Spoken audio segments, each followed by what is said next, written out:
Bom dia, pessoal. Meu nome é André Guimarães, eu sou diretor do IPAM, Instituto de Pesquisa Ambiental da Amazônia. Nós estamos aqui para conversar com vocês um pouco sobre o Código Florestal, a importância desse arcabouço legal para o nosso país, a importância para a nossa economia, para a geração de prosperidade para o nosso país e também para o equilíbrio entre conservação e produção no campo, no meio rural brasileiro. Então, estou aqui à disposição para a gente bater um papo aí sobre essa legislação que é tão importante para o nosso país. Bom dia, meu nome é Cristina Amorim, eu sou coordenadora de comunicação e enquanto as pessoas vão entrando aqui, a gente pode começar falando um pouco, André, sobre a sua história pregressa, né, se apresentando um pouco mais e sua experiência como diretor executivo e por que o Código Florestal é um tema importante para você. Bom, vamos lá. Eu sou engenheiro agrônomo de formação, pessoal. Tenho mais ou menos 27, 28 anos de carreira. Trabalhei minha vida inteira com conservação ambiental, comecei a trabalhar na Amazônia. O meu primeiro trabalho na região foi no Amazon, talvez vocês conheçam, uma ONG que tem sede em Belém, muito atuante, especialmente no monitoramento do desmatamento da Amazônia, mas passei por vários postos, no setor privado, no setor financeiro, sempre trabalhando com o meio ambiente, e numa tentativa, eu procurei pautar a minha carreira por tentar aproximar os mundos que aparentemente são antagônicos, ou seja, o mundo ambientalista e o mundo do setor empresarial, que aparentemente são antagônicos, mas na verdade não são. Eu estou há mais ou menos 4 anos aqui como colaborador do IPAM, do Instituto de Pesquisa Ambiental da Amazônia, e nesses 4 anos o que nós estamos tentando atender, ou tentando prover de informação, informação científica. Nós somos uma instituição de pesquisa, a gente estuda a Amazônia há mais de 25 anos, em torno de 25 anos. Temos aí uma experiência também, ao longo dos últimos 6, 7 anos, de entender os desafios do Cerrado também, do ponto de vista de conservação, do ponto de vista de produção sustentável. E esse trabalho que o IPAM tem feito, com inúmeros parceiros, com parcerias estratégicas importantes com universidades, com doadores importantes, com governos estaduais, com empresas também. A gente está tentando entender um pouco, primeiro, os riscos que o desmatamento pode trazer para as atividades produtivas, da mesma forma, as implicações das atividades produtivas para o avanço do desmatamento. Então, como é que a gente consegue, né, o desafio que eu acho que a gente tem no Brasil é tentar harmonizar a produção rural, a produção agropecuária com a conservação. Tá? A gente não pode esquecer que a nossa produção agropecuária é amplamente dependente de chuva, né? Nós temos mais de 90% da área produtiva no Brasil, ela é não irrigada, portanto depende de chuvas. As florestas, então, provêm esse serviço ambiental extremamente importante para o nosso PIB. Então, nós estamos falando aqui de alguma coisa em torno de 24%, 25% do PIB está diretamente ligado, né, do nosso produto interno bruto, está ligado diretamente à produção agropecuária. Então, cuidar de florestas, a gente pode dizer que significa cuidar do nosso futuro, preservar a capacidade produtiva do Brasil para gerações futuras. Então, está exatamente sentada aí a importância do Código Florestal e desse arcabouço legal que nós temos no nosso país. A gente quer, sim, ser uma potência, continuar crescendo como uma potência agropecuária, e para fazê-lo nesse cenário atual, em que nós temos mudanças climáticas e, por consequência das mudanças climáticas, pressões de mercado, pressões do consumidor para uma produção mais sustentável, o Código Florestal, portanto, é uma ferramenta extremamente importante para a gente atender esses anseios do cliente, dos clientes do Brasil, e, ao mesmo tempo, salvaguardarmos a nossa capacidade produtiva para o futuro. Então, está aí a importância dessa legislação tão cara para os brasileiros. André, explica um pouquinho mais quando você fala que boa parte do PIB nacional está baseado no uso do solo. O que isso significa?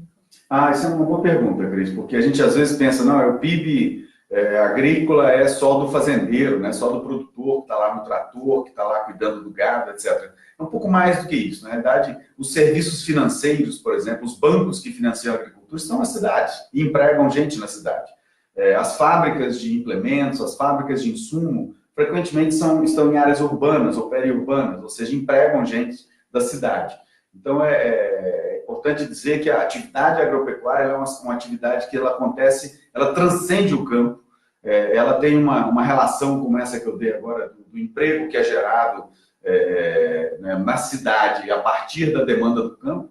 Há uma outra relação também, porque o campo, né, as áreas rurais, e por favor não me entenda errado, mas ela fornece água para as cidades, por exemplo. Então há uma relação de benefícios cruzados entre a área rural e as áreas urbanas. Então a gente tem realmente um país extremamente dependente do bom uso da sua terra, para a gente poder crescer e continuar tendo prosperidade dos nossos cidadãos.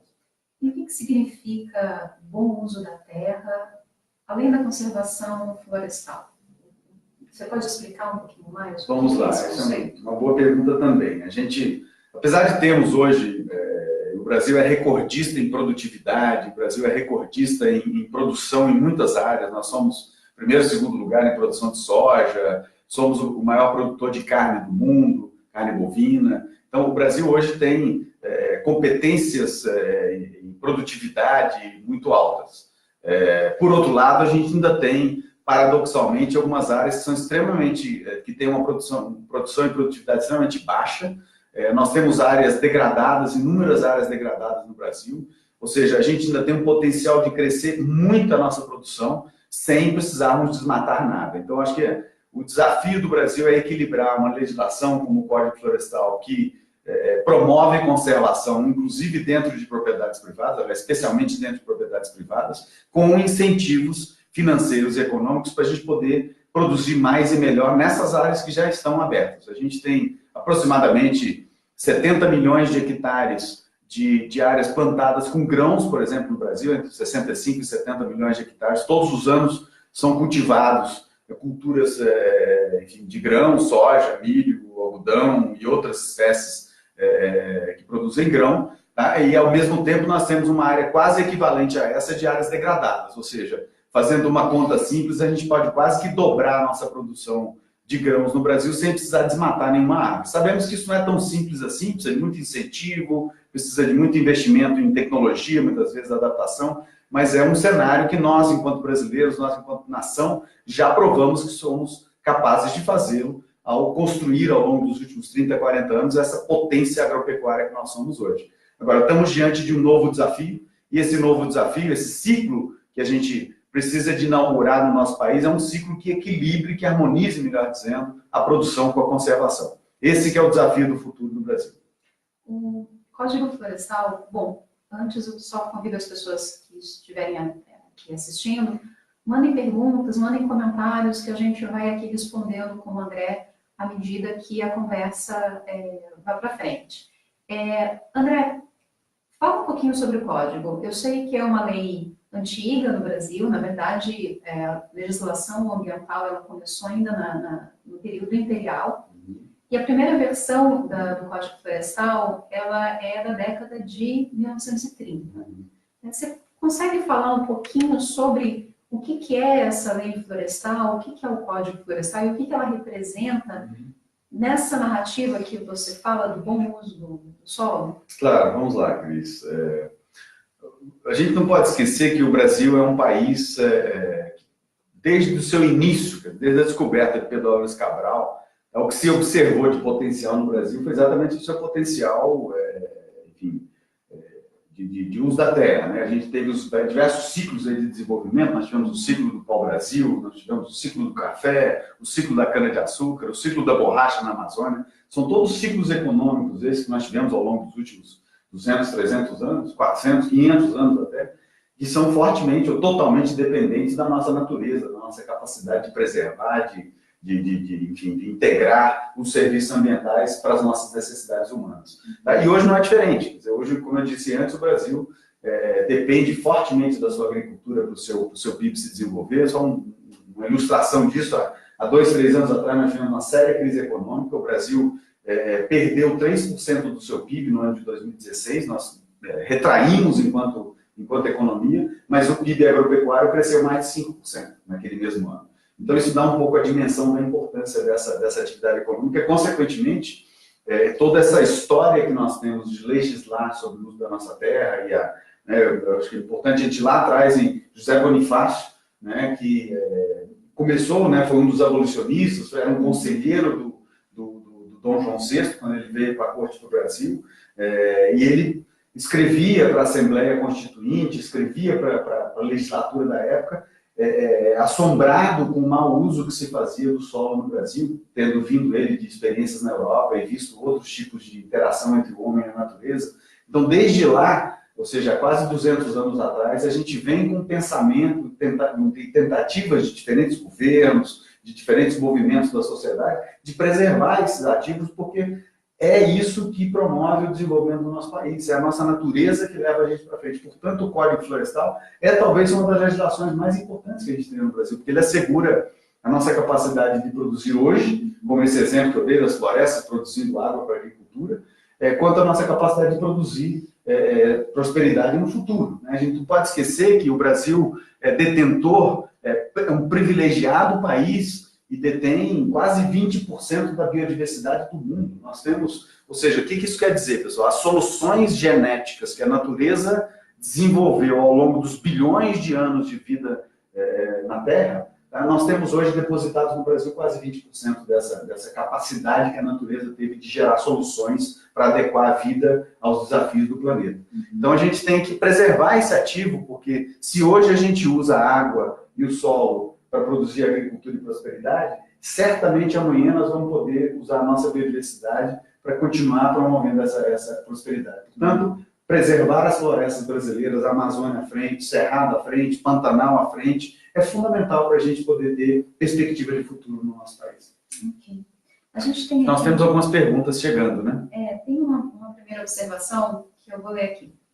Os demais estados brasileiros deveriam ter responsabilidades maiores com relação à floresta amazônica, pois assim não se preocupariam somente com seus interesses, em relação a esta tanto como financeira como de responsabilidades. Vamos lá, acho que foi o Roberto Donizete Jardim que fez essa pergunta. Muito obrigado, Roberto, pela participação e pela pergunta. Com certeza, eu acho que a Amazônia talvez seja o maior tesouro que nós temos. É o grande tesouro do Brasil. É ali que está grande parte da nossa biodiversidade, é por ali que passa grande parte da umidade que faz chover em outras áreas do país. É dali que saem produtos que todos nós adoramos. Quem não gosta de açaí? Quem não experimentou os sabores da Amazônia? Quem não tem curiosidade para visitar a Amazônia? Tá? Eu me lembro de uma pesquisa que foi feita algumas décadas atrás e perguntou-se para várias pessoas do mundo quais eram as palavras mais conhecidas do planeta. E eu me lembro que tinha Jesus Cristo, obviamente, e a Amazônia estava entre as 3, 4 palavras mais conhecidas. Então, a Amazônia é uma marca associada ao nosso país. Nós não esqueçamos, a gente tem mais de 60% da Amazônia em território brasileiro, então a nossa responsabilidade é muito grande. Então, sim, Roberto, os brasileiros todos, de todos os estados, deveriam sim olhar a Amazônia e cuidar da Amazônia e se responsabilizar pelo cuidado da Amazônia, porque ela traz benefícios para todos os brasileiros, ela dá uma visibilidade internacional para o nosso país, ela atrai interesses para o Brasil e ela provê serviços ambientais para o Brasil e para o mundo que são necessários para a nossa qualidade de vida, tanto aqui quanto lá fora. Então, sim, nós temos que ter mais uma concertação nacional para olhar para a Amazônia com um olhar estratégico de cuidar dessa região como uma forma de trazer benefícios para todos os cidadãos brasileiros. Aliás, trazer não, porque ela já traz os benefícios, para que continue trazendo esses benefícios para a população brasileira. André, o Código Florestal, como exatamente ele regula esse uso? A gente estava falando agora da Amazônia, mas qual que é a diferença entre o Código para a Amazônia, para o Cerrado, que a gente também já citou aqui, a Mata Atlântica, o Pantanal? Como que isso é construído dentro dos biomas brasileiros? Bom, vamos lá. O Código Florestal tem vários dispositivos e vários regramentos, mas tem 2 mecanismos que eu acho que são os mais impactantes do ponto de vista de conservação florestal. O primeiro é a reserva legal e o segundo é a área de preservação permanente. Vamos começar pelo segundo. A área de preservação permanente nada mais é do que uma obrigação do proprietário de terra de preservar aquelas áreas que são sensíveis para a preservação, principalmente dos recursos hídricos. Então, eu estou falando aqui de margens de rio, eu estou falando de entorno de nascentes, eu estou falando de áreas de captação de água, de captação de água para aquíferos. Então, Essas áreas são extremamente importantes para a preservação de recursos hídricos e é uma obrigação do proprietário preservá-las, são as áreas de preservação permanente. Essas áreas dependem, obviamente, do relevo, depende de ter ou não ter rio e água dentro da propriedade, então é extremamente variada, o variado percentual de áreas de preservação permanente exigidas por propriedade. Esse é um primeiro conceito. O segundo conceito é o conceito da reserva legal. A reserva legal é uma obrigação também do proprietário rural, ela varia. Tá? Na Mata Atlântica, por exemplo, no bioma Mata Atlântica, nosso bioma costeiro, a exigência de reserva legal é de 20% da propriedade. Na Amazônia, vamos pegar o extremo oposto, na Amazônia a exigência é de 80% de reserva legal. No Cerrado é de 30% a 50%, dependendo da área do Cerrado. Então nós temos uma exigência muito grande em cima dos produtores, mas essa exigência tem um sentido, porque são, como eu disse antes, essas florestas que vão preservar a nossa capacidade produtiva. Então, tem muitos aí que dizem que o produtor tem que carregar um ônus, porque ele tem que preservar essas áreas, etc. E tal. Esse é um lado, sim, é verdade, ele tem que carregar um ônus, é um custo para o produtor, ele é obrigado a preservar, a cuidar dessas áreas, mas esquece-se muitas vezes de falar que há um bônus também ao se preservar essas áreas, porque a integridade da paisagem que se permite, que existe em função dessas conexões promovidas pelas reservas legais das fazendas e pelas áreas de preservação permanente, é o que vai permitir condições climáticas locais, condições, enfim, de disponibilidade de polinizadores, por exemplo, que vão promover a produtividade agropecuária. Então, há um custo, sim, como tudo na vida, mas há também um benefício que precisa de ser compreendido pela população. E o que significa esse ônus e esse bônus para o proprietário? O bônus tem a produção da chuva, né, pela própria existência da floresta, e o que significa um pouco desse ônus? Porque na Constituição é falado sobre o bem comum. Né? E o que isso significa? Como isso se conecta com o Código Florestal? Acho que nós temos um desafio, Cris, ainda de regular pagamento por serviços ambientais no nosso país. Quer dizer, o Código Florestal tem um artigo 41 do Código Florestal, que diz basicamente o seguinte, olha, o carbono estocado nas árvores numa propriedade rural, a água que passa o que é produzido, o que é gerado, o que é nascida numa propriedade rural, a beleza cênica que exista numa propriedade rural, ela tem um valor. Esse artigo do Código Florestal diz isso. Entretanto, esse artigo não está regulamentado, ou seja, ele não diz como que esse valor pode ser apropriado pelo proprietário. Quem paga essa conta? Quem recebe isso? Como é tributado eventualmente? Então, essa ausência de um regramento que permita uma remuneração ao produtor, uma remuneração para quem cuida de floresta, não necessariamente apenas um produtor agrícola, mas uma comunidade tradicional, um assentamento de reforma agrária, uma área quilombola, uma área indígena. Quando não temos a definição a regulamentação desse artigo, a gente acaba não tendo esse mercado, digamos assim, acontecendo e, consequentemente, um potencial ingresso de recursos em propriedades privadas e também em áreas protegidas, onde ali vivem pessoas, para que sejam remuneradas por esse serviço. Então, a gente tem, na legislação, a possibilidade de fazer isso, mas, entretanto, a gente ainda não regulamentou. Então, o Código Florestal, uma das belezas que eu acho muito interessante no Código Florestal, e acho que essa é a grande sensibilidade do Código Florestal, é que ele tem, sim, exigências, tem que cumprir, tem que averbar a reserva legal, você tem que cuidar da sua área de preservação permanente, você tem que registrar a sua propriedade no cadastro ambiental rural, etc. Então, tem um conjunto de exigências, mas tem também um conjunto de incentivos, como esse pagamento por serviços ambientais, que é o artigo 41. Existem as cotas de reserva ambiental, onde um proprietário que tem sobra de floresta pode negociar com outro proprietário que tem déficit de floresta e, com isso, haver uma remuneração cruzada entre propriedades rurais. Então, é interessante a gente observar que o Código Florestal, apesar de ter esses dois lados que se equilibram, a gente, infelizmente, não está trabalhando fortemente para regular o lado dos incentivos do Código Florestal. Então, agora é hora de melhorar o Código Florestal, torná-lo mais interessante para o país e não de fragilizá-lo ou de reduzir as suas exigências, como alguns projetos de lei, medidas provisórias que se avizinham têm tentado. Vamos falar um pouquinho sobre esses projetos de lei, né? A última versão do código é de 2012. A gente está em 2019 e há algumas tentativas de alteração do código.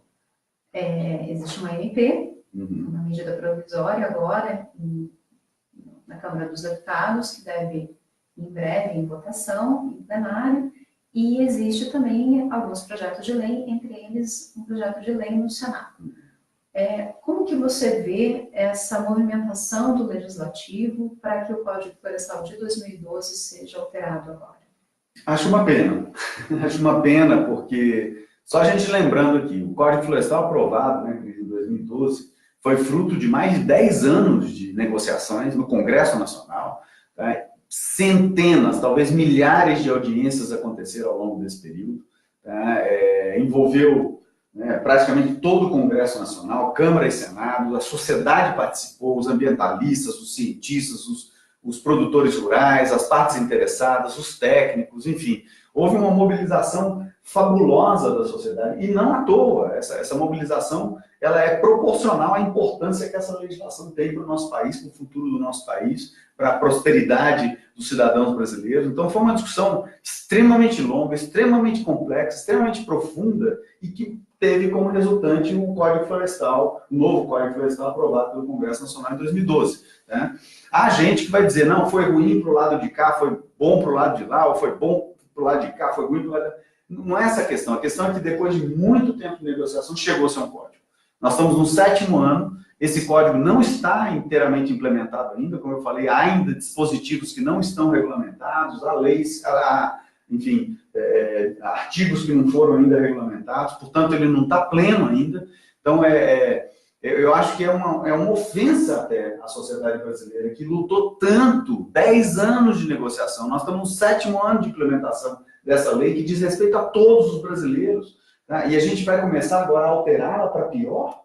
A gente vai começar agora a subtrair dispositivos que são importantes para que a gente conserve as chuvas que vão continuar nos permitindo produzir agricultura. Agora, a gente ainda está, e o pior, com agravante, nós estamos diante de um cenário de mudanças climáticas globais que traz maiores riscos ainda, incertezas para a produção. Então, não só por um desrespeito a todo esse esforço que a sociedade brasileira fez de construir essa legislação, mas também por riscos que a gente pode estar se colocando ao não observar cenários novos como as mudanças climáticas globais, que podem trazer implicações severas para a nossa capacidade de produção. Então, agora, não é hora de alterar o Código Florestal, não é hora de mudar dispositivos, muito menos de reduzir o rigor dessa legislação. É hora, sim, de implementá-la. Todos os brasileiros precisam estar juntos, numa concertação, mais uma vez, para a gente fazer realmente o Código Florestal funcionar. E em ele funcionando,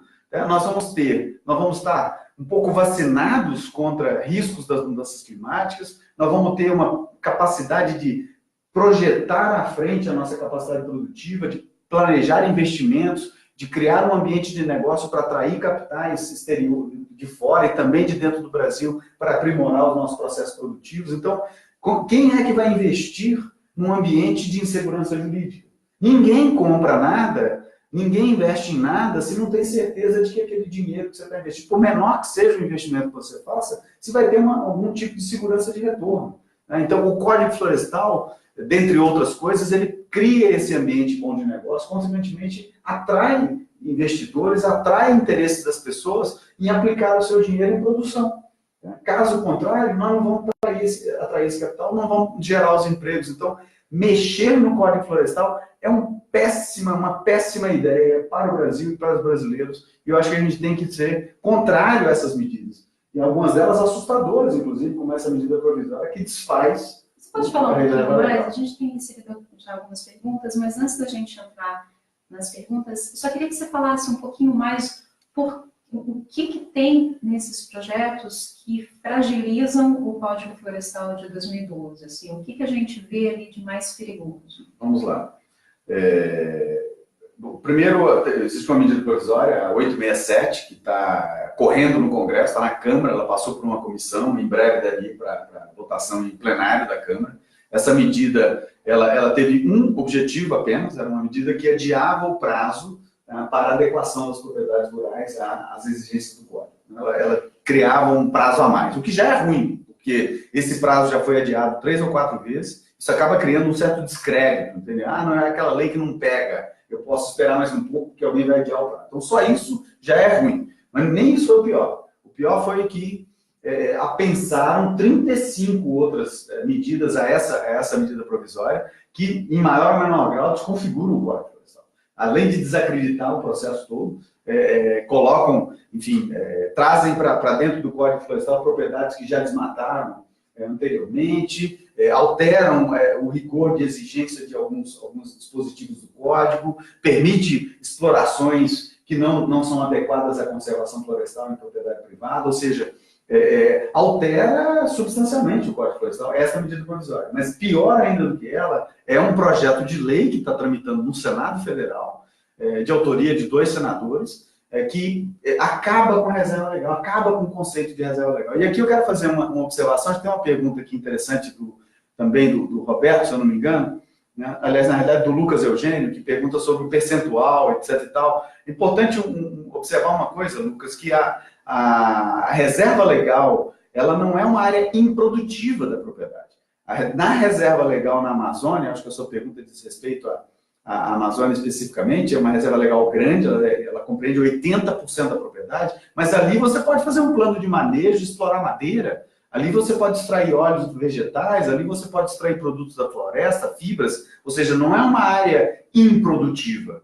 Essa é uma área que pode ser produtiva dentro de outros regramentos. Então, se bem manejada uma propriedade na Amazônia, sim, ela pode gerar benefícios, tá? Para não falar dos serviços ambientais que essa propriedade, que essa reserva legal gera. Há uma confusão de conceitos. Muita gente acha que a reserva legal é uma área intocada da propriedade, que não pode ser mexida de nenhuma forma. Isso não é verdade. É importante que se esclareça isso. Há inúmeros estudos mostrando, inclusive, que se pode auferir rentabilidade interessante e remunerar o proprietário dessas áreas através do bom manejo dessas reservas legais. Então, como o próprio nome está dizendo, ela é uma reserva de valor do produtor, onde ele pode dali extrair, sim, riqueza para os seus interesses. Acho que a gente pode, então, emendar no restante da pergunta do Lucas, que isso a gente escuta bastante, né? Muitos produtores falando justamente essa questão, que na Amazônia 80% tem que ser reserva legal, e lembrando que na Amazônia você soma com a área de preservação permanente para chegar aos 80%, e que então isso inviabiliza o uso, e aí você já respondeu aqui uma parte, que é a boa utilização dessa reserva legal para gerar também dividendos. Mas ele também fala o seguinte, sabemos que com a adoção de tecnologias de baixo carbono podemos produzir sim. Falta acesso dos produtores a essas tecnologias e como desmistificar que produção independe de extensão de área? Bom, vamos para a primeira pergunta. Como é que a gente... repete aí, se falta acesso dos produtores às tecnologias de baixo carbono. Só explica um pouquinho rapidinho o que é tecnologia de baixo carbono. Tá, então rapidamente, o que é tecnologia de baixo carbono? É muito simples, é uma tecnologia que substitui outra que produz mais carbono. É simples como isso. Então, por exemplo, no meio rural, tá? Hoje, no Cerrado, você tem a tecnologia de plantio direto, ou seja, essa tecnologia que hoje é usada por quase 100% dos produtores de grãos, ela elimina 2 a 3 passagens de trator na área, tá? Então, você não precisa de arar a terra, você não precisa de gradear a terra, você vai direto com a plantadeira plantando. Ou seja, se você reduziu numa determinada técnica 2 passagens ou 3 passagens de trator, você está reduzindo queima de diesel, consequente emissão de carbono. Então, um plantio convencional comparado com um plantio direto, o plantio direto tem uma menor emissão de carbono. E por aí vai. Há inúmeras técnicas e tecnologias que reduzem a emissão de carbono em relação a uma outra tecnologia semelhante. Então, a gente tem hoje no Brasil uma linha de financiamento que se chama Plano ABC, ou Agricultura de Baixo Carbono, tá? Que financiou em torno de 2 a 3 bilhões de reais por ano produtores rurais interessados num conjunto de técnicas, como essa aqui que eu exemplifiquei, que é o plantio direto, mas outros outras tecnologias de combinar plantios de árvore com lavoura, com pasto na mesma área. Então, há várias técnicas que hoje são financiadas por esse plano ABC. E esse plano varia aí entre 2 e 4 bilhões de reais por ano, são disponibilizados pelo Ministério da Agricultura, pelo governo federal, para produtores interessados nessa tecnologia.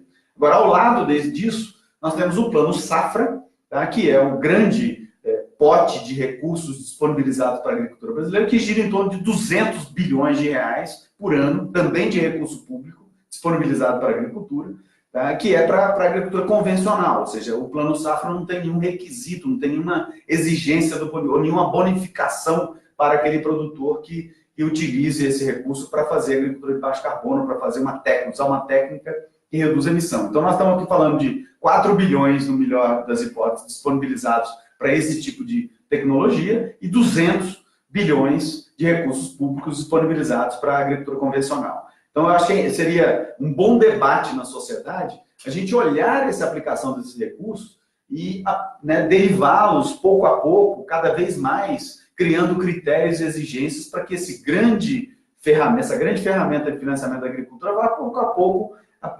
estimulando a agricultura que emita menos carbono em detrimento daquela que emite mais. Então, nós temos a ferramenta.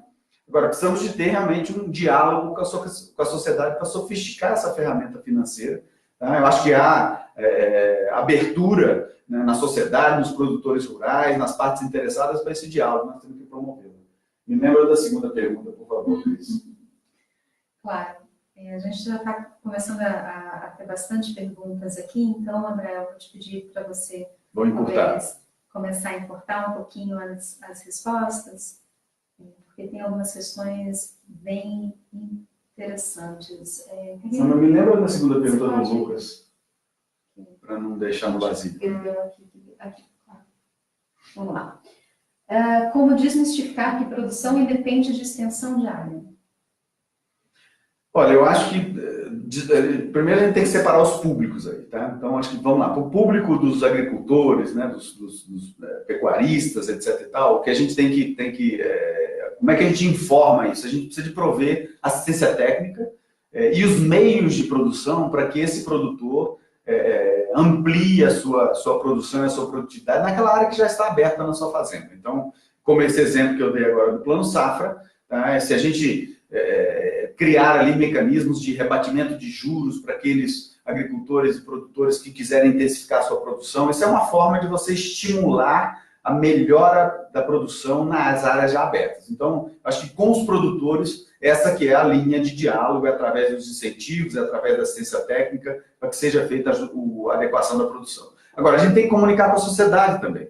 E aí eu acho que a ciência tem um papel importante. Tá? A gente vê muita fala aí paracientífica, gente dizendo que não, a gente criando uma correlação entre a gente só cresce quando a gente expande a fronteira, ou seja, precisamos de abrir mais áreas para produzir. Isso não é verdade. Tá? Entre 2003, e isso é científico, tá? Porque tem muita gente falando sobre a não ciência por aí. Então, cuidado com o que não é dado científico, porque o que é dado científico passou por uma metodologia, passou por um crivo rigoroso, portanto, é a melhor verdade que nós temos. Mas a ciência diz que entre 2003 e 2011 e 2012, nós reduzimos o desmatamento da Amazônia em quase 80%. E nesse mesmo período, a produção e a produtividade e a riqueza no campo aumentou 60%. Então, esse paradigma de que a gente precisa de desmatar para produzir, não é verdade. E quem mostra isso é a ciência. Importante que a gente comunique a ciência para que a sociedade compreenda que essas coisas não estão correlacionadas. Não mais hoje. A gente tem uma pergunta aqui do Gabriel Ferreira, que é a seguinte. O Código Florestal é um instrumento valioso para a gestão inteligente da propriedade, que é basicamente o que a gente está conversando aqui. Nenhum produtor quer perder solo, água e ocupar áreas sem aptidão. No entanto, não existe a TE, ou seja, assistência técnica rural, para isso, nem pública e nem privada. A pública está falida e a privada só foca na venda de insumos. O que fazer? Excelente pergunta. Como é o nome dele? Gabriel Ferreira. Gabriel, você deve ser agrônomo, assim como eu. Assistência técnica, eu acho que é a alma do negócio rural. ainda mais nos dias de hoje, que você tem tecnologia surgindo todos os dias, e não só tecnologia, aquela coisa mecânica da tecnologia, mas práticas agrícolas modernas, práticas de conservação do solo, implementos novos, modelos de produção diferente. A gente hoje, né, eu vou pegar um exemplo, o chamado ILPF, que é a Integração Lavoura, Pecuária e Floresta. Tá? Essa técnica que a gente né, nunca utilizou muito, entende, no Brasil, hoje já tem mais, segundo a Embrapa, tá, já tem mais de 12 milhões de hectares, estamos chegando perto de 15 milhões de hectares tá, plantados, onde você tem uma integração de plantios de árvore, então você faz linhas de eucalipto, de pinos ou de outras essências florestais, entre as linhas você planta lavoura por 1 ou 2 ciclos, depois você bota o pasto, e aí vem os animais. Essa combinação de diferentes cultivos ou diferentes práticas agropecuárias no mesmo espaço é uma inovação tremenda e que requer incentivos, como eu falei antes, econômicos, para que seja ampliada ainda mais. Então, eu acho que há inúmeras técnicas disponíveis, mas agora, para isso ganhar escala no campo, além dos incentivos, a assistência técnica é vital. Eu comecei a minha carreira, vou falar aqui numa nota pessoal, comecei minha carreira como extensionista.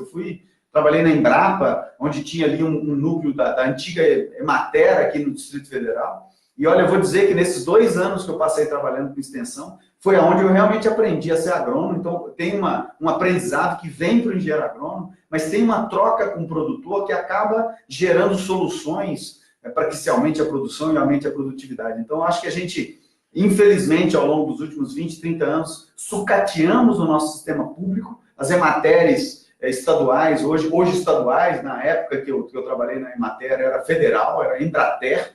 Hoje as Emateres, as empresas de assistência técnica são estaduais, são todas sucateadas, salvo raríssimas exceções. Então a gente tem que realmente, por isso que eu chamo todos para essa concertação em torno da gente, esse acordo dentro da sociedade, para a gente criar os meios para a gente produzir mais e preservar mais ao mesmo tempo. É isso que o Brasil precisa. Assistência técnica é um pilar central nesse processo.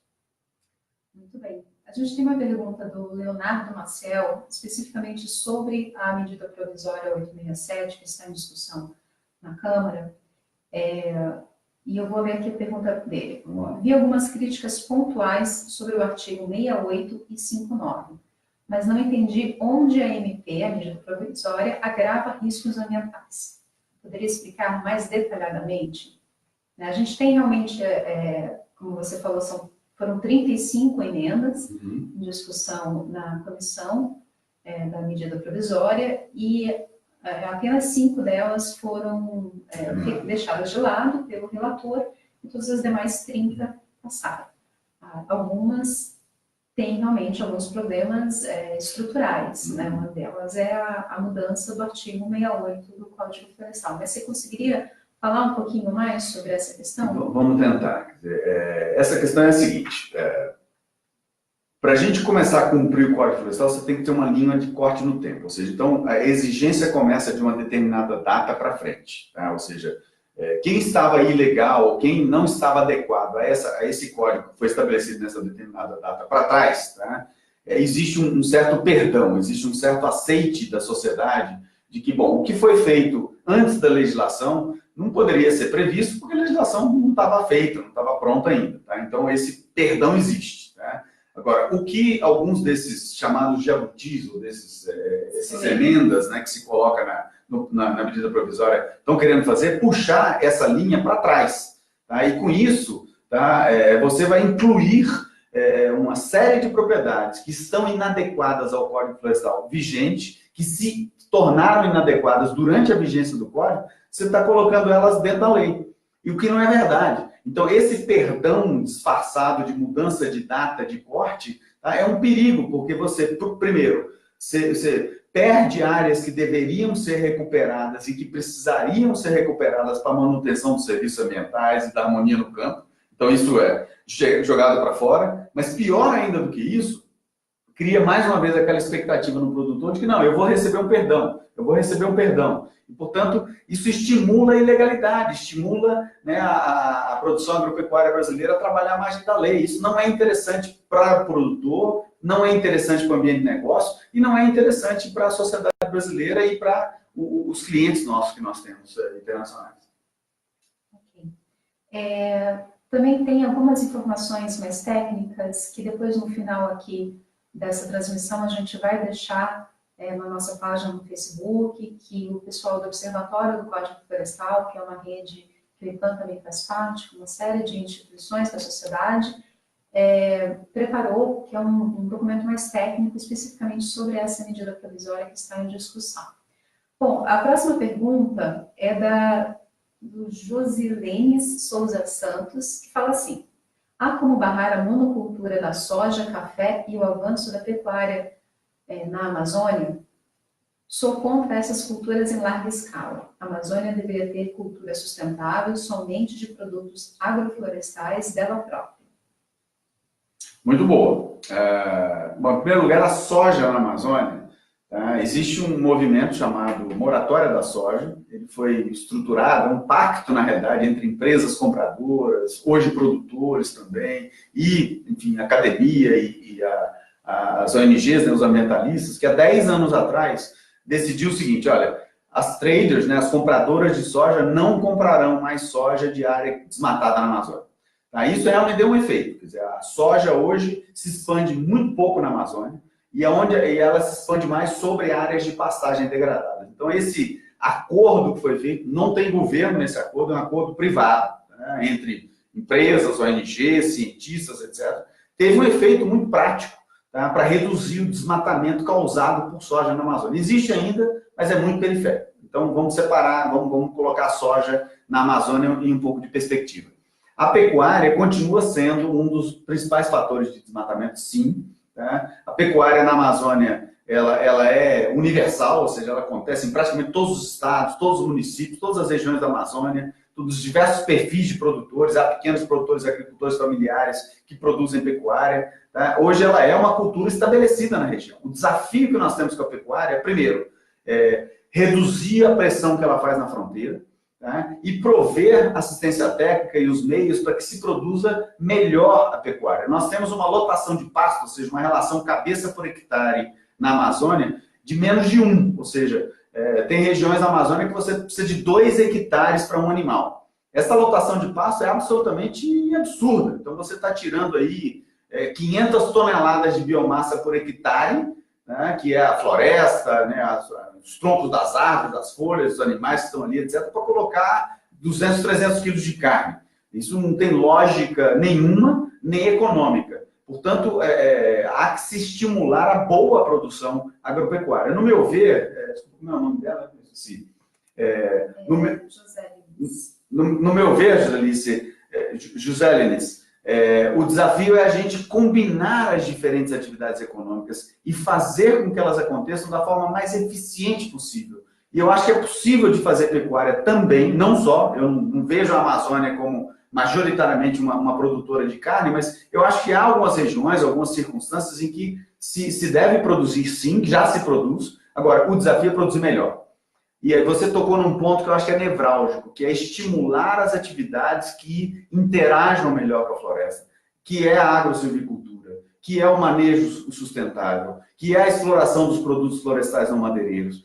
Para isso falta muito estímulo, para isso falta muita tecnologia e para isso praticamente inexiste assistência técnica. E aí que eu acho que está o problema. Então o desafio não é preconizar esta ou aquela atividade, é como a gente pode fazer todas elas acontecerem da maneira mais eficiente, com a melhor relação com a floresta. Okay. O Silvio Gazeta fala o seguinte: André, sendo uma obrigação a área de preservação permanente, a APP, e a reserva legal, o governo não deveria criar mecanismos de incentivo ao produtor? Silvio, meu caro, esta é a pergunta de $1 bilhão. A resposta simples é sim, absolutamente. Veja bem, nós somos um país, vamos dizer assim, provedor de serviços ambientais. O Brasil é riquíssimo em prover serviços ambientais no mundo inteiro. Tá? Vou dar um exemplo. 1 quilo de soja, para produzir 1 quilo de soja no Brasil, você tem que ter, você não gasta, mas você tem que ter disponibilizado 4 mil litros de água. Tá? Para produzir 1 quilo de carne, nós temos que ter disponibilizado pela natureza para a produção 15 mil litros de água. Então, na realidade, aquela carne ali tem todo um conjunto de serviços ambientais que veio junto para que possa ser produzida. E idem para a soja, e para o algodão, e para todas as outras culturas agrícolas. Então é importante a gente colocar na equação financeira desta produção os serviços ambientais. Não colocamos. Tá? Infelizmente, eu acho que eu comentei no começo, tá?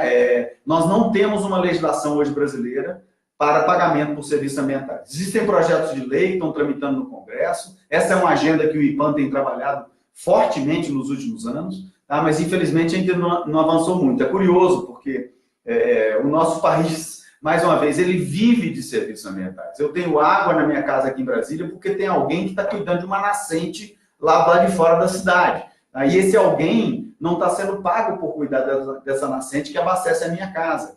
Então eu acho que há uma necessidade fundamental, sim, tá, da sociedade pressionar os políticos para que essas regras sejam criadas e a gente beneficie aqueles proprietários rurais ou outros cuidadores das nossas terras e das nossas florestas, como eu já falei, os indígenas, os quilombolas, que estão prestando um serviço ambiental para nós que vivemos nas cidades, para nós que exportamos e geramos dividendos para o Brasil. Então, esse talvez seja um dos maiores desafios para o futuro. Ainda digo mais, eu acho que o Brasil deveria puxar a fila do mundo nesse processo. E nós estamos, infelizmente, a reboque dessa discussão sobre serviços ambientais no planeta hoje em dia.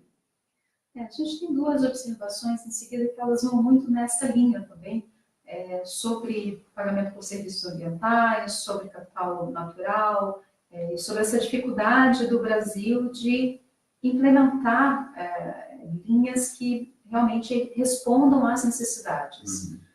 Você sabe um pouco sobre, saindo um pouco do Brasil, mas falando um pouco de mundo, assim, como é que você vê esse debate fora também, como que a gente pode trazer esse debate mais para dentro para ajudar esses desafios que você já citou? Boa, Cris. Eu acho que tem uma grande oportunidade para o Brasil, uma enorme oportunidade para o Brasil, que é atuar mais fortemente no debate sobre mudanças climáticas. O ano passado nós tivemos aí ameaças, inclusive durante o período eleitoral, de que o Brasil ia sair do Acordo de Paris, etc. E tal. Felizmente isso foi desdito depois, a ideia mudou, tá? Mas a gente não está organizado hoje no Brasil para ter uma atuação proativa e uma atuação mais incisiva no debate sobre o clima. Por que eu estou dizendo isso? Porque a gente pode olhar, mais uma vez, a discussão sobre clima como um conjunto de obrigações que os países vão ter que cumprir, sim, tá? Até porque nós estamos ultrapassando certos limites e estamos começando a ver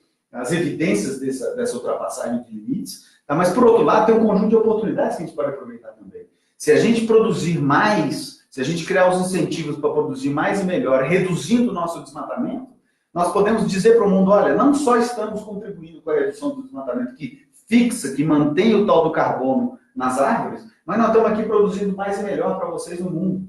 Então, eu acho que o Brasil deve colocar os seus serviços ambientais à disposição do planeta de uma maneira que valorize a sua produção.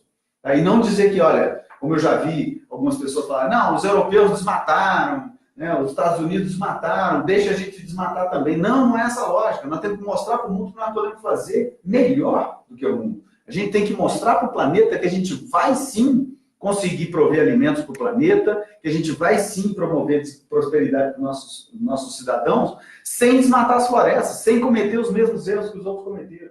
Então, acho que o Brasil tem um papel fundamental no debate internacional sobre mudança climática, que é exatamente de mostrar que a gente é capaz de fazer de desenvolver um modelo novo de relacionamento com a natureza. Até porque nós temos a natureza muito presente nas nossas vidas, como eu falei antes, a gente tem aí pouco menos de 20% da biodiversidade do planeta. Então, isso é o que traz prosperidade para a gente. Temos não só que nos beneficiar dessa riqueza que a gente tem, mas mostrar para o mundo também que a gente é capaz de fazer melhor. E ao mostrar para o mundo que somos capazes de fazer melhor, ora, mundo, venha participar dessa solução, venha investir no Brasil, venha remunerar melhor os nossos produtos que saem daqui com esse selo de que se conserva a floresta. Essa deve ser uma luta de todos os brasileiros. Enquanto a gente estiver nessa queda de braço, ou conservo, ou produzo, a gente não se beneficia desse, por favor, não me entenda errado, mercado comprador mundial que está querendo comprar soluções para o clima. Nós temos soluções e precisamos de agregar valor aos nossos produtos que ajudem a gerar essas soluções. E não ficar brigando e dizendo que não existe mudança climática ou que isso é ruim para o Brasil. Não é. Não é. Participar do debate de mudança climática global é uma possibilidade de aumentar a nossa capacidade de desenvolvimento para o futuro. É simples assim. A gente escuta bastante, André, que a gente não precisa ter um código florestal nem preservar as nossas florestas, porque nenhum outro país desenvolvido fez isso para se desenvolver. O que você acha disso e como que o código florestal impacta essa discussão? De novo, Cris, eu acho que nós somos melhores do que eles. Nós somos melhores do que eles. Se você visita a Europa, por exemplo, tá? É difícil você achar ali um curso d'água que tem a sua APP, né? a sua mata galeria preservada. Tá? Isso é bom para eles? Aumentaram a sua área produtiva, mas tiveram que gastar bilhões e bilhões em sistemas de canalização de água, de tratamento de água, etc. E tal. Então, a gente olha, às vezes, o ganho, mas não está olhando o problema que foi causado por aquele outro. Nós vamos repetir esses mesmos erros? De novo, eu acho que a gente tem a oportunidade de puxar fila nesse debate, de sermos a locomotiva dessa nova visão. Tá? Nós temos que entender o seguinte, pessoal, há não mais do que 50 ou 60 anos, a gente tem começou a ter uma compreensão do conceito de sustentabilidade. E começamos a enxergar os limites do nosso planeta, que estão mandando vários recados. Os oceanos estão chegando ao limite de capacidade de se autorregenerar. Os corais estão morrendo, as florestas tropicais estão secando, os rios estão secando. Ou seja, a natureza está dando vários sinais para a humanidade que nós ultrapassamos limites. Né? E o Brasil tem o papel, a responsabilidade e o potencial de indicar que existe uma outra forma de ser a natureza. E a gente, ao dizer isso para o mundo, ao mostrar, ao provar isso para o mundo, a gente deve dizer isso para o mundo, olha, venham para cá investir no Brasil, venham fazer parcerias conosco, venham trazer tecnologias adequadas, venham participar conosco de um novo desenho da relação humanidade com natureza. Este é o papel do Brasil no planeta, é um dos papéis que a gente tem no planeta. E a gente pode fazer isso trazendo prosperidade e benefícios para os nossos cidadãos. E sem código florestal, esqueça, não dá para fazer isso. Ok. A gente tem mais uma pergunta aqui, que é sobre Cerrado, que eu acho interessante, Boa, que a gente tem falado bastante de floresta, e até eu acho que vale um esclarecimento, né, que Cerrado todo mundo pensa como sendo uma savana apenas e que não tem floresta, né? O Cerrado é muito diverso. São mais de 30 fitofisionomias, pessoal. Tem de capim a floresta alta. Então, o Cerrado é lindo, hein? E aí fala o seguinte, olhando para o Cerrado, foi a Juliana que fez essa pergunta, vemos a expansão territorial de monocultivos sendo estimulada por agentes financeiros, principalmente fundos de pensão internacionais que se associam ao agronegócio no Brasil. A pergunta dela é, como barrar essas especulações com terras agrícolas na região do Mato Piba, devolvendo qualidade de vida à população quilombola, camponesa e indígena? Acho que vale também explicar o que é o Mato Piba. Mato Piba é uma sigla nova, né? Maranhão, Tocantins, Piauí e Bahia. Então é uma área de cerrado que, enfim, compreende parte desses 4 estados brasileiros, que talvez seja a última fronteira para o desmatamento do cerrado e é onde está acontecendo a maior parte do desmatamento do cerrado hoje. Então esse é o Mato Piba, é uma região riquíssima em biodiversidade, várias fitofisionomias, pouquíssimo protegida, tem ali pequeníssimas áreas protegidas, tem populações tradicionais importantes, tem quilombolas, tem quebradeiras de coco de babaçu, tem grupos indígenas, tem uma série de populações tradicionais e o avanço da fronteira está entrando. Então nós estamos vendo, repetindo no Mato Piba, o que vem se repetindo há séculos no Brasil, que é o conflito entre o modelo tradicional de produção e as populações tradicionais e a natureza que ali reside. Mais uma vez, pessoal, nós estamos cometendo o erro histórico, novamente, de ultrapassar limites. Né? Eu acho que a gente tem ainda uma oportunidade nessa região do Mato Piba de fazer um contrato entre toda a sociedade e fazer para aquela região ali um planejamento de ocupação de áreas ou de expansão da fronteira que seja compatível com as características edafoclimáticas, aquelas necessárias para a produção, mas que seja também compatível com as características ecológicas e as necessidades de preservação daquela região, e mais importante, que seja compatível com o tecido social e as organizações sociais e os grupos sociais que estão ali inseridos. Infelizmente, a gente faz muito, isso é histórico no Brasil e na humanidade, a gente privilegia um grupo em detrimento do outro. Então, os grupos empurrados pela economia, os grupos mais fortes, que têm mais capital, geralmente atropelam o processo. Cabe ao Estado brasileiro, cabe à sociedade brasileira balancear esse processo e equilibrar essas forças. Tá? Então, eu acho que a gente precisa de olhar para o Matopiba como uma oportunidade de expansão de fronteira e de aumento de produção e de produtividade, sim, mas a gente deve impor ali um conjunto de regras que preservem a natureza e que respeitem os direitos daquelas comunidades que estão ali, que é o que a gente não está fazendo hoje, infelizmente. Então, sim, há um avanço da fronteira exagerado, mas pior do que o avanço da fronteira é a ausência de planejamento estratégico para a gente poder ordenar e planejar e prever o futuro desse processo sem sacrificar a natureza e muito menos os grupos sociais que estão ali instalados. Ok. A gente tem uma pergunta do Fábio, que eu acho que tem um pouco a ver com essa resposta anterior, que é: acha justo o Brasil carregar o peso do desmatamento do mundo? Peso do desmatamento do mundo? Eu não sei se eu entendi bem, Fábio, a sua pergunta, mas na verdade o que a gente tem que mostrar para o mundo é que ao reduzir o nosso desmatamento, a gente está beneficiando a nossa produção e a todos. E por isso a gente deve ser premiado, deve ser bonificado, deve ser reconhecido por isso.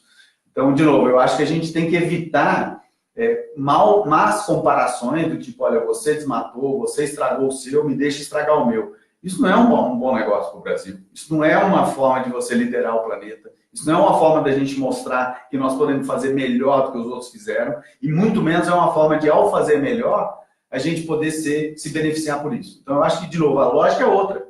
Né? Se eles fizeram errado, nós podemos fazer melhor. Então, não desmatar tem que ser visto, ou acabar com o desmatamento, tem que ser visto como um ativo para o país. Tem que ser visto como uma moeda de negociação positiva para o Brasil. E não como uma moeda de barganha rasteira, em que a gente diz, olha, se você não me pagar, eu vou desmatar, hein? Se você não me ajudar, eu vou destruir a floresta. Esse é o bom negócio. O bom negócio é, olha, eu não desmato, eu cumpro a regra, eu sou melhor do que você foi. Portanto, venha participar do jogo comigo e venha remunerar e venha beneficiar os cidadãos brasileiros porque eles estão fazendo melhor do que você fez. Esse é o paradigma que a gente deve perseguir aqui e lá fora.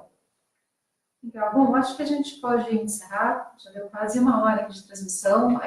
Quero agradecer a quem participou. Essa entrevista, essa conversa aqui com o André vai ficar disponível, então vocês podem, em qualquer momento, entrar e continuar essa discussão aqui mesmo. A gente está alimentando o site também do IPAM com informações sobre o Código Florestal, a importância de florestas, como conciliar a produção e conservação no Brasil. Então, convido também vocês a entrarem no site.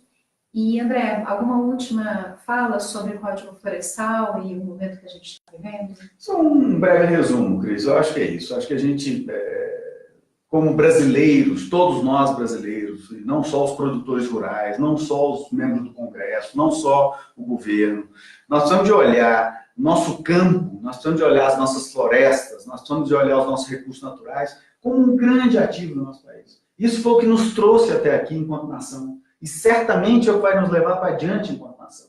Hoje a gente produz mais ou menos 7% do alimento do mundo. Nós ajudamos a alimentar 1 bilhão de pessoas todos os dias. Lembrando que o nosso país tem menos de 3% da população. Tá? Então nós somos um país privilegiado, porque a gente tem essa inserção global tão estratégica, tão importante. A gente consegue viver, pessoal, sem carro, sem avião, até sem roupa, mas sem comida não dá. Tá? E nós provemos isso para o planeta. Então vamos usar isso como sendo um cartão de visita. Vamos sair do corner, vamos sair do canto da sala com medo da retaliação. Não, vamos ser proativos e vamos mostrar, olha, nós temos capacidade de prover esses 7%, temos capacidade de prover 10%, 15%, 30%. Isso é dado da Embrapa. A gente é capaz de aumentar a nossa produção e a nossa produtividade sem desmatar nenhuma floresta. Então vamos fazer isso agora. Isso custa, tem que investir. Para investir, a gente tem que ter credibilidade. Para ter credibilidade, a gente tem que ter responsabilidade com o uso dos nossos recursos naturais. É do interesse brasileiro cuidar da Amazônia. É do interesse de todos os habitantes do planeta e de todos os habitantes brasileiros, em especial, temos um Código Florestal funcionando. Então, essa é a mensagem final que eu queria deixar para vocês, pessoal. É de interesse de todos nós.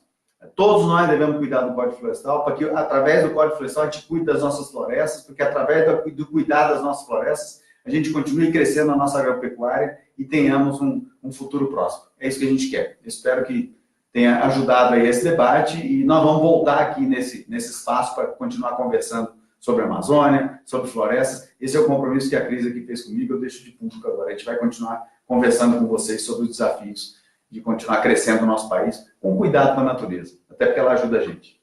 Obrigado, gente. Obrigada.